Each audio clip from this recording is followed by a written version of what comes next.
கிறிஸ்துவுக்குள் மிகவும் பிரியமான தேவ பிள்ளைகளை, பரலோகமான நிகழ்ச்சியின் மூலம் உங்களை சந்திப்பதில் என் இருதயம் கர்த்தருக்குள் மிகுந்த மகிழ்ச்சி அடைகிறது. இன்றைய பரலோகமன்னா, இக்கட்டான சூழ்நிலையில் மனுஷன் உதவி செய்ய மாட்டான். என் அன்பு தெய்வ பிள்ளைகளே, நல்லா கவனிச்சுக்கோங்க. மாற்று இக்கட்டான ஒரு சூழ்நிலை வருது அப்படின்னு நீங்கள் நினச்சிங்கன்னா, எந்த காரணத்தை கொண்டும் மனுஷனை நம்பாதீங்க. இக்கட்டில் உதவி செய்கிற தேவன் நம்முடைய தேவனாகிய கர்த்தர்.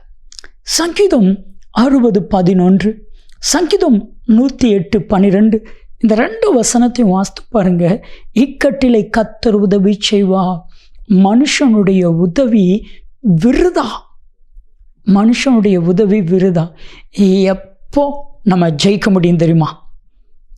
எப்போ மனுஷனுடைய உதவி விருதா அப்படின்னு உங்கள் இருதயத்தில் தோணுதோ, மனுஷனால் எனக்கு உதவி வராது அப்படிங்கிற எண்ணம் வருதோ, அப்போது நீங்கள் உலகத்தை ஜெயிச்சிட்டிங்கன்னு அர்த்தம். நம்ம தான் அப்பப்போ மனுஷனை எதிர்பார்க்குறோமே. ஏன் எதிர்பார்க்கணும்? சர்வ வல்லமையுள்ள தேவனை எதிர்பாருங்க, இக்கட்டில் உதவி செய்வா. அன்பான தேவ பிள்ளைகளே, இந்த வேதம் சொல்லுது மனுஷனுடைய உதவி விருதா. அப்படின்னா என்ன அர்த்தம்னா, சில சிச்சுவேஷனில் மனுஷனால் உதவி செய்ய முடியாது. மனுஷனால் உதவி செய்ய முடியாது.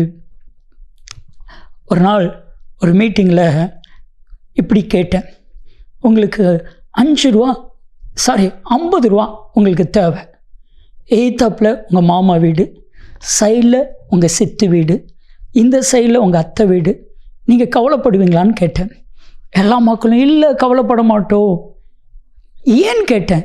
முன்னாடி சித்து வீடு இருக்குது, மாமா வீடு இருக்குது, அத்தை வீடு இருக்குது. 50 ரூபா கேட்டால் கொடுத்துட மாட்டாங்களா? இதுக்கு போய் கவலைப்படணுமா அப்படின்னு சொன்னாங்க. சரி, இப்போ கேட்டேன், நாளைக்கு 5 லட்ச ரூபா உங்களுக்கு தேவை. எல்லாம் எப்படி? ஒன்றும் செய்ய முடியாது. ஒரு அம்மா சொன்னாங்க, பிரதர், எங்கள் மாமான்னு சொல்கிறவர் வெளியே பூட்டிட்டு உள்ளே உட்காந்துக்கிடுவார். ஸோ அப்போது ஆண்டவர் உங்களை பார்த்து கேட்குறாரு, 50 ரூபானா நீ மனுஷனை நம்புகிற, 5 லட்சம்னா மட்டும் என்ன தர்ற? இல்லை, நீங்கள் சொல்லுங்கள், 50 ரூபானாலும் என் நம்பிக்கை நீர் தான் ஆண்டவர, 5 லட்சம் 5 கோடினாலும் என் நம்பிக்கை நீர் தான் ஆண்டவர. நான் மனுஷனை நம்புகிறத நான் விட்டு விடுறேன் ஆண்டவர. பைபிளில் நடு வசனம் தெரியுமா? பைபிளுடைய நடு வசனம் சங்கீதம் 118:8, மனுஷனை நம்புவதை பார்க்கிலும் கர்த்தர் பேரில் பற்றுதலாக இருப்பதே நலம். உங்கள் வாழ்க்கையில் நலமாக நீங்கள் இருக்கணும்னா ஒரு முடிவு எடுக்கணும். மனுஷனை நம்ப மாட்டேன், மனுஷனை நம்ப மாட்டேன். தைரியமாக எடுங்க, ஆண்டவரை நம்புங்க, உதவி வரும். இக்கட்டான சூழ்நிலையில் கர்த்தர் உதவி செய்வான். நான் சொல்லட்டுமா, மனுஷனை நம்பக்கூடாதுன்னு நான் சொல்ல வரல, ஏன்னா அவனால் உதவி செய்ய முடியாதுன்னு சொல்ல வரேன். நீங்கள் 1 சாமுவேல் 7வது அதிகாரம் 9 வாஸ்து பாருங்கள். மிஸ்பாவில் கூடுறாங்க, பெலிஸ்தர்கள் தேசத்துக்குள்ளே புகுந்துட்டாங்க. இப்போ யாராவது, எந்த மனுஷனாவது இஸ்ரவேல் ஜனங்களுக்கு உதவி செய்ய முடியுமா?